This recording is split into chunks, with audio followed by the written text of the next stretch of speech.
Hey everyone, it's Mike Andes. Today, as it says right here, I guarantee that the talk that I'm going to be having over the next several minutes is going to have a strategy that will outperform any marketing method you have ever used. I know that's a tall guarantee, but it is absolutely true, and I want to walk you through it. If you don't know who I am, my name is Mike Andes. I'm the founder of Augusta Lawn Care. We have almost 150 locations around North America and Australia, and I'm also the founder of CopilotCRM.com. Let's go ahead and jump into it. I'm very excited to share this with you today because what you can also expect from today's show is that you increase your close ratio by 40%. All right. So you can get a lot more jobs using this method. I can guarantee this. Also, based upon the math that we've done at Augusta Lawn Care, over 150 locations, I expect that you'll be able to get a new job, a brand new job, every 30 minutes without spending any extra ad dollars whatsoever. Now, what I really want to title this little keynote talk today is what I really wanted to call it was ghosting me cost me over $10 million last year. And the reason this is true is because I ran all the math on all the estimates that in Augusta Lawn Care across all of our locations, people had sent an estimate but never received a response. It's kind of like going on Tinder or on Bumble or something and you get ghosted and you expect one thing and nothing shows up. Or you do everything you can and no one even shows up to the date. That's exactly what's happening every single day to home service business owners around the world when they send out estimates and they never get a response from customers. I find myself quite often wanting to scream these 3.5 words to all the members of Augusta Nation, Augusta Lawn Care across all of our locations, as do follow-up calls. Honestly, if you've listened to the first 2 minutes of this video and you just do this, and do follow-up calls to all of your estimates, is literally 80% of the battle. The other 20%, I'm going to continue in the rest of this episode to hopefully convince you just to do this one thing, and that is do follow-up calls. They will completely change your business, and I'm going to prove to you why.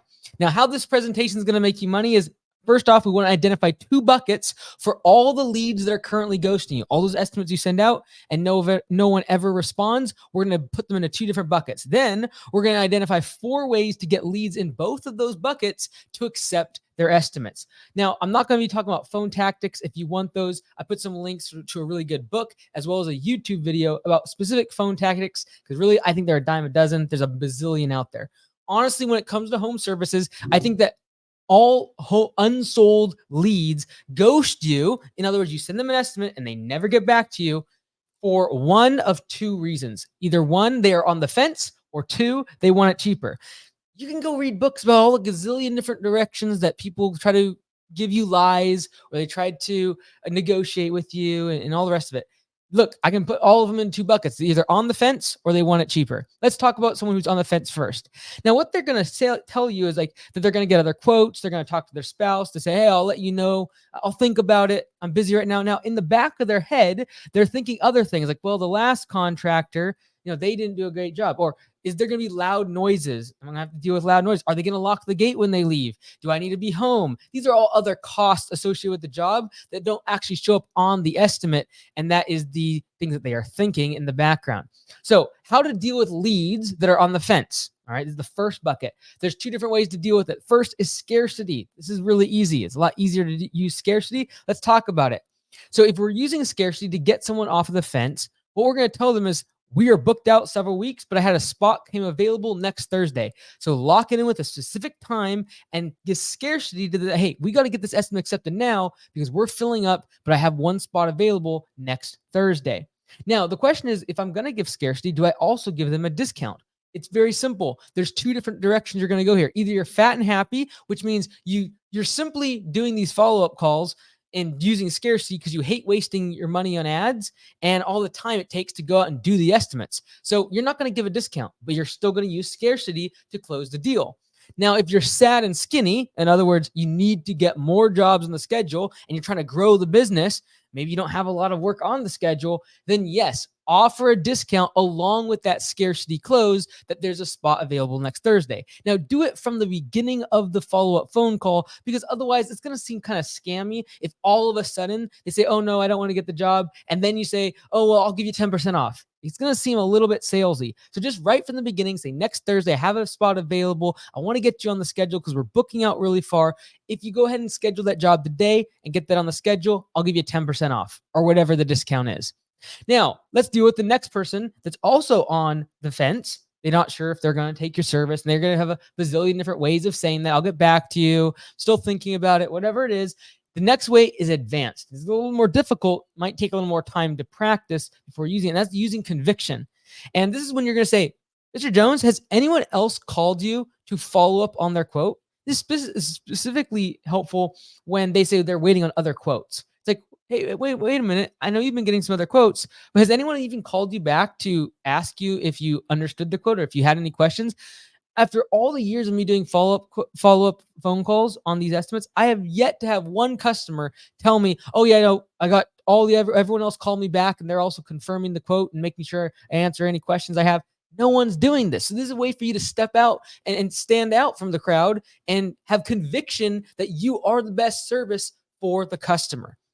And this, again, if you have conviction and you actually believe you're the best option for the customer and the best value, you can say, hey, Mr. Jones, you won't be disappointed. You have my personal guarantee you will be satisfied with the job and we will take care of you.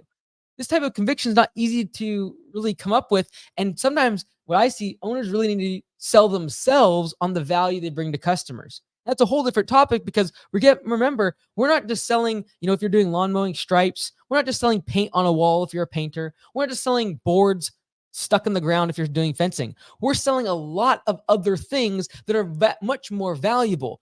And to someone that's in their 70s and 80s, has 3 or 4 houses, their time is worth more. They also are going to value things like time with their family, the ability to go play golf on the weekends, a lot more than us that might be 30, 40, able-bodied and very able to do the work, but we're in a different stage of life. So realize their value of them saving time is significantly higher than yours. And so conviction that you have a high value product and you're the best option for the customer, and because you care about the customer, it is your obligation and your duty to ensure they accept the estimate. Remember, the customer didn't actually want to get an estimate from you. They wanted to solve a problem. And they're actually annoyed by the fact they have to go get 5 and 6 estimates just to get the job completed and the problem solved. Get them to the problem being solved as quickly as possible. That's the objective they have, not to get a quote. Everyone's like, well, I got all my quotes done for the day. You didn't do anything. Like, you didn't solve any problems. The reason the customer called is to get their lawn mowed, is to get the wall painted, is to get the fence installed. So solve the problem. And until you've done that, you haven't served the customer. So use conviction if you really do believe you're the best option for the customer and you care about them and care about them making the right decision. Now, again, they're on the fence. They're ghosting you because they still are on the fence. This is a great way to use this tactic as reserving their spot. And this is great for voicemail, or if they say they're going to think about it, and simply say, Mr. Jones, if you're leaving a voicemail on a follow-up phone call, Mr. Jones, I've got your voicemail here, but I know when I was with you yesterday, you said it was really important that you get this job done before next weekend when you're out of town. I went ahead and made some space available. I'm going to go ahead and save your spot because we're booking out really quickly. So I got the spot reserved for you. Please give me a call back if that doesn't work for you, and let's go ahead and get that confirmed for you. That will get them to call you back if it's a voicemail. Also, if they say that they're going to think about it, say, hey, I understand you need to think about it. I also know we're booking out really quickly, so let's go ahead and reserve your spot, and then just call me back and we'll confirm it later. But let's just reserve that spot for now, so that way we don't lose that spot and you don't lose that. Because people are risk adverse, because they don't want to lose something, they will make sure they keep that reserved spot. Okay, again, if they're on the fence, just agree with them on everything. If they're complaining about the weather or politics, or they're heeing and hawing about their decision, let's roll for sure. Totally. Absolutely. Keep the momentum moving towards solving their problem, not wallowing in the details of the estimate and competition and the weather. Like, move them in the direction of solving their problem. That's why they contacted you. All right. So we talked about the customers that are on the fence, and for that reason, they're not getting back to you. Now let's talk about the customers that want it cheaper. That's why they are not accepting their estimate. Now, again, this is what you're going to hear from customers if they want it cheaper. They say they can't afford it. They say they're on a fixed income. They say they need to go check their budget, etc. Now, you can have things cheaper, faster, better, but you can have two, but you can't have all three. Which one is most important to you? You can literally ask your customers this if they say, well, I want it cheaper. I want a discount. I'm on a fixed income. Now, most people will not say that they want it cheaper. All right. Because most people say, well, I want a good quality job because the last contractor didn't do a fantastic job and he messed things up. Well, great. We aren't the cheapest, but we are going to take care of you in terms of the quality. We're going to do a better job. We're going to do it quickly too. We're not going to take 5 weeks to do your little project. I know, Mr. Jones, that last time that contractor took a long time. We're not going to do that for you, but we aren't going to be the cheapest either. Now, if they say that they do want it cheap, guess what? We have two options. We can reduce the scope of work. That's the better side of the three options. Or we can push the job off. Guess what? I will do your job for a much cheaper price, but I'll need to push it off 3, 4, 5 months down into my off season. So remember, even if someone actually does a fixed income, even if they do have a reduced budget, I can fit within their budget. I'm just going to either reduce the scope of work or I'm going to push the job off to the point where I'm willing to take a lower price in order to be able to do it in the off season. Now, most of us are in this spot of this continuum because you can either have things good, fast, or cheap. What's impossible is all three, right in the middle there. And so again, most of us are probably in the expensive and good. And the reason I assume that is because you're watching videos, you're trying to educate yourself, and you're trying to make yourself better. If you're using things like a software, like Copilot, it costs money, and it costs more money to be professional. And so for that professionalism, you're probably not going to fall into the cheap category. You're usually going to be faster and you're going to be better service. And for that, you need to charge a premium price. Now, there's not necessarily a wrong place in this continuum. If we're looking at burgers, I'm going to make this slide a little bit bigger for you. If we're looking at burgers, we got the top here, Houston Bar. That top burger is $1,600. In the middle there, we could go to Walmart. You know, it's good and it's cheap. It's good food because like it's literally from scratch, but it's not going to be fast because you got to go buy the ingredients, go to the store, come back, fire up the grill, do all this prep work. Or you can go to McDonald's and have it fast and cheap. Right. So these are all the different places in the market, and you got to decide where are you in this continuum. So that way, when customer says, well, you're too expensive, or I'm on a fixed budget, or I need it cheaper, you know, and they can have confidence that, hey, I am one's at some specific part of this continuum. There's no wrong spot. You can make money in any of these areas. McDonald's makes plenty of money. Walmart makes plenty of money. Houston Bar makes plenty of money. It's not about which one you are or not is better. It is being knowing which one you are so you can sell to your strength. And for most of us, it's not going to be price. So sell on value, sell on the fact that you're going to get the job done quickly, and demonstrate that with how quickly you get the estimate to and from the customer. But also remember that you can give up concessions on price. Just realize that they're either going to have to delay the job or you're going to have to reduce the scope of work. So the simple summary of today is that you're going to have two different obstacles. One, the customer is going to want it cheaper, or they're going to be on the fence and they're going to be undecided. We have 4 strategies. We're going to have scarcity, and we might discount in order to be able to get them on the schedule. We're going to have conviction that we are the best service and the best option for the customer. We're going to reserve their spot, even if it's a voicemail. We're going to reserve that spot so we make sure they call us back. And then fourth is we're going to agree with the customer throughout that entire period. Now, we're going to go through some math. Let's show me the money, baby. All right. This is all fine and good, but let's show you the money.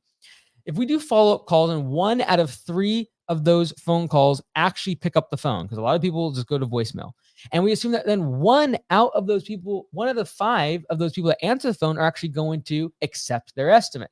That means that we have to do 15 follow-up calls in order to get 1 new job. Now, let's assume it takes 2 minutes on average per call, because some of them are going to go to voicemail. That'd be 30 minutes of follow-up calls. And if you spent that 30 minutes, you would get 1 new job. And again, I promised at the beginning of this talk that we are going to get 1 new job for every 30 minutes that we spend doing these follow-up calls.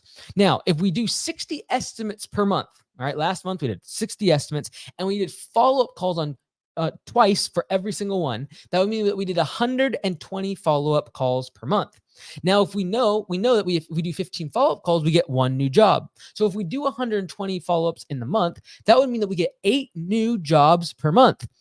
Now, you can look at this either one of 2 ways. Either one, you saved $800 on marketing. If you assuming a customer acquisition cost of $100 per, we got 8 jobs. We just saved ourselves $800 just by doing these follow-up calls. You could also look at it as, hey, if I make on average $2,000 per year per client, and that's the average at Augusta Lawn Care, we make on average $2,000 per year per client. Well, if I get 8 new customers per month, I'm adding $16,000 in annual recurring revenue just this month. If I do that over the course of 12 months, I got myself a really good growing business. Now, let's assume that you had 1/3 or 33% close ratio, which means that 1 out of 3 estimates that you send out to customers gets accepted. If we assume that, and last month, remember, we had 60 estimates, that would mean that we would have got 20 jobs.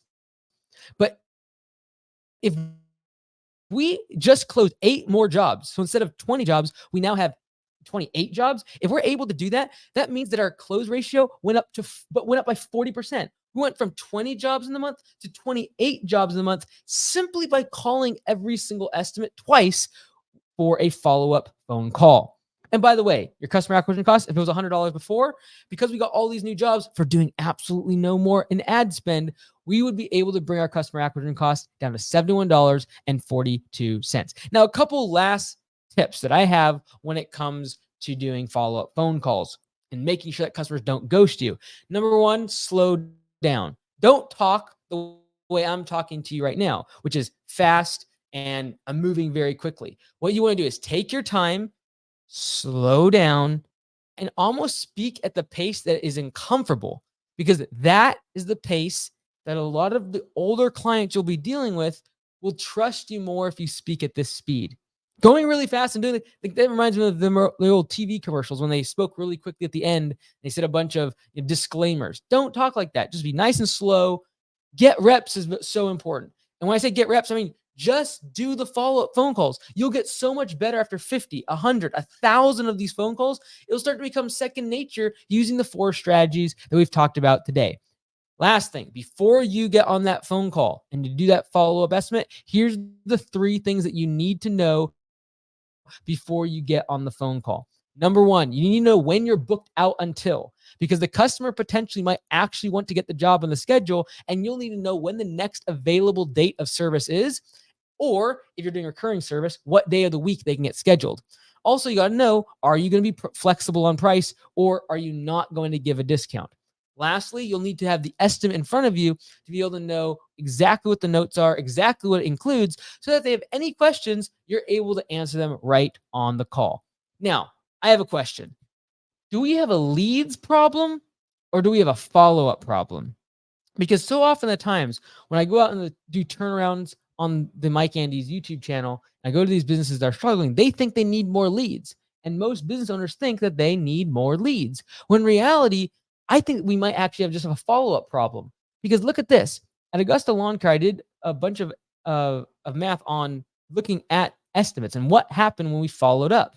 Check this out. We had a 38% close ratio when someone just sent the estimate and that was it. But when we also did 3 follow-up phone calls to these estimates, it increased from 38% close ratio to 65% close ratio. So my question is, do we have a leads problem, or do we have a follow-up problem? Can we literally double the size of our business without getting any more leads, spending any extra money in marketing, and simply following up on the estimates that have already been sent? They already are sitting in the inbox. The customer has already asked for the service. You've already gone out and visited with them, met them at the property, gone over the scope of work, created the details for the quote, sent it to the customer. All of that work has been done. And yet we just let them ghost us. It boggles my mind. So use those 4 strategies to get the 2 buckets of people that are undecided or want it cheaper and make more money today. Go to the links in the description for more information. We'll see you in the next video.